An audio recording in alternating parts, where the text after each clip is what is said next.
Fala galera, beleza? Também tô legal, tranquilo de boa? Então tá, ó. Pra quem não me conhece, meu nome é Ricardo Marcílio. E quero novamente, pedir desculpa por estar gravando aqui no carro pra vocês, sem todo equipamento, iluminação adequada.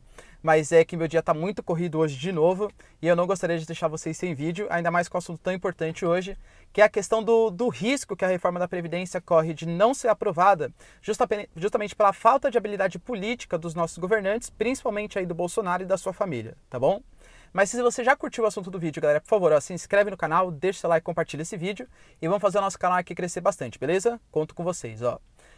Que acontece, galera? A gente sabe que o Brasil hoje ele tem um déficit previdenciário gigantesco e que ele está tentando sanar um pouco as suas contas públicas, principalmente com a aprovação da reforma da Previdência, que tem sim que ser aprovada, até para a gente ficar mais confiável para investimentos estrangeiros e fazer o Brasil crescer, gerar emprego e tudo mais novamente. A grande questão é, o Brasil precisando de uma reforma tão grande, o Poder Executivo precisando disso, o Bolsonaro vai tropeçando, vai capengando e vai fazendo com que cada vez mais os seus aliados, ou pelo menos que começaram como aliados do governo, vão retirando seu apoio. E aqui eu cito para vocês alguns motivos para isso. Por exemplo, a gente teve aí anteontem a divulgação da reforma dos militares, da proposta de reforma dos militares. Nessa proposta de reforma dos militares, ficou mais que nítido que o governo brasileiro não está fazendo de tudo para controlar os gastos públicos dos militares. A gente sabe, galera, que a sociedade civil, principalmente os funcionários públicos, eles vão ter que pagar bastante pela reforma da Previdência, retirar um monte de privilégio, e quando finalmente foi divulgada a Previdência dos militares, os militares eles continuaram com uma série de privilégios.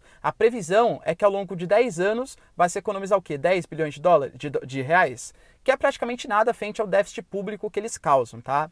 Então, isso mostra um certo corporativismo do Bolsonaro com o restante com a questão da reforma da Previdência, e isso já fez, inclusive, com que a galera tirasse dinheiro do Brasil. A nossa Bolsa de Valores, assim que a proposta da Previdência dos militares foi divulgada, ela despencou. Por quê? Porque é nítido que a galera que quer criticar a reforma da Previdência vai utilizar que o Bolsonaro quer prejudicar a sociedade civil, mas não quer tirar os benefícios dos militares. Então isso é uma coisa que joga muito contra a questão da Previdência do Bolsonaro.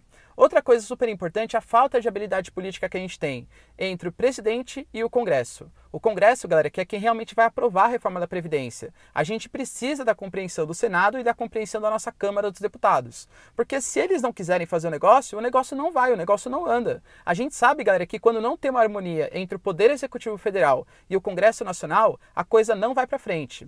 Por exemplo, não estou nem falando aqui que a Dilma foi boa ou foi ruim, mas era nítido que o processo de impeachment, além da questão jurídica, das pedaladas fiscais, dos créditos suplementares, tinha uma questão política, uma questão econômica ali muito presente. Por quê? Porque, aliás, uma questão política muito presente, porque a Dilma, ela não sabia conversar com a galera. Ela não sabia conversar com o Senado, não sabia conversar com a Câmara. Então a Câmara e o Senado fez de tudo para que ela fosse derrubada. A gente tem hoje, por exemplo, o Bolsonaro e os seus ministros, inclusive o Sérgio Moro, fazendo uma cobrança pública em cima do Rodrigo Maia, que é o nosso presidente da Câmara, falando, e aí, Rodrigo Maia, quando que você vai colocar o pacote anticrime para funcionar? O Rodrigo Maia até teve uma certa rusga ali com o Sérgio Moro e falou para o Moro ficar na dele, porque na verdade ele não foi eleito presidente. Ele é só um ajudante do presidente e ele deve se resguardar para isso. Ou seja, se quiser fazer algum tipo de comunicação com a Câmara, não é o Sérgio Moro que tem que fazer, e sim o Bolsonaro que tem que fazer essa interlocução. Para piorar, o Sérgio Moro ele respondeu ao Rodrigo Maia, e o filho do Bolsonaro, o Carlos Bolsonaro, o Carluxo, ele foi lá e replicou aquilo no Twitter dele, como se fosse uma grande coisa. Olha só o que o Moro está fazendo, está desafiando o Rodrigo Maia. Pra que fazer isso, galera? O Rodrigo Maia já falou, ó, então beleza, vocês acham que eu sou da velha política? Vocês estão sendo contra mim? Acham que eu tô fazendo... Então beleza, vamos fazer o seguinte, ó, eu não vou mais ser articulador da reforma da Previdência na Câmara para vocês. Beleza, e fez isso. Por quê? Porque a gente tem hoje o Poder Executivo que não consegue se comunicar direito com o nosso Poder Legislativo Federal. E isso vai prejudicar muito o andamento de várias propostas. O pacote anticriminalidade do Sérgio Moro, que eu tenho várias ressalvas, mas é sim importante para combate à corrupção, às milícias, etc.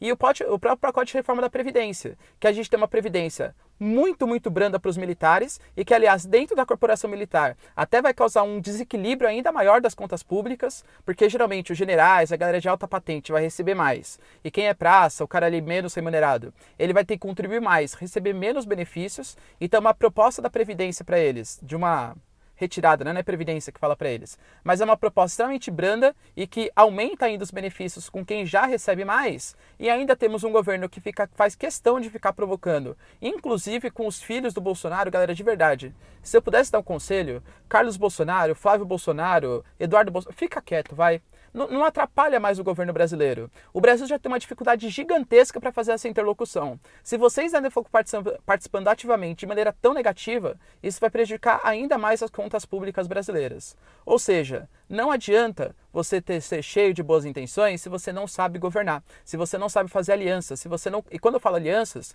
não é o famoso toma lá da cá. Ou seja, você vota para mim na proposta da Previdência, só que eu vou lá, por exemplo, e quero um cargo no governo. Não é isso. Beleza, isso eu concordo que não tenha que ser feito. Mas política não é mandar e esperar que os outros façam. É se explicar, é expressar para a população, é falar para a população, mostrar para os seus deputados que eles devem sim votar pela reforma da Previdência. E por quê? E até agora, por enquanto, a gente não teve isso do governo Bolsonaro. Infelizmente, isso pode prejudicar muito o andamento da reforma da Previdência, que é essencial para nossas contas públicas. Belezinha, galera? Ok? Se vocês curtiram, ó, deixe seu like, compartilhe esse vídeo e vamos fazer o nosso canal aqui crescer bastante, beleza? Conto com vocês. Falou, galera. Beijos, abraços e tchau. Até mais.